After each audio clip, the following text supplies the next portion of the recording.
Magandang araw sa inyong lahat at welcome sa aking channel.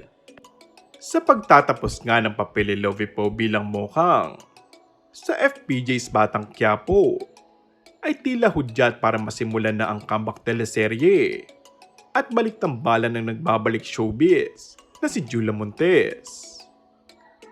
Magandang ideya ito kung totoong magsasamang muli sa isang proyekto ang dalawa. Kaya lamang, hindi kaya magmukhang kontrabida si Julia kapag nangyari ito. Marami pa rin kasi ang nag-aabang sa mangyayari ngayon sa love team ni na Bubbles at Tanggol. May mga humiling naman na wag nang tanggalin ang karakter ni Bubbles kung sakali.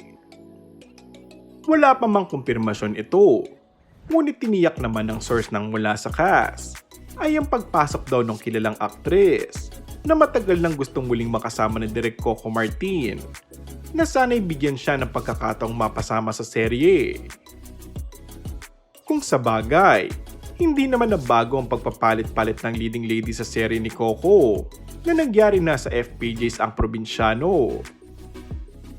Magmula kay Maha Salvador, naging si Yase Pressman at ang ending ay si Julia Montes.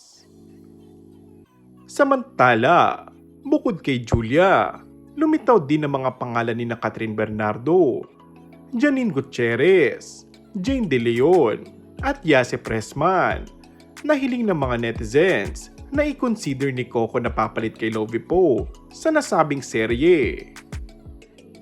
Aasahan nga na umpisa pa lamang ay mas madami pang pasabog ang Batang Quiapo ngayong taon.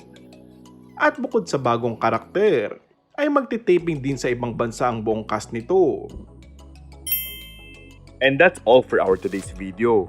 Kung bago ka lang sa aking channel ay mag-subscribe at pindutin na rin ang notification bell. Maraming salamat!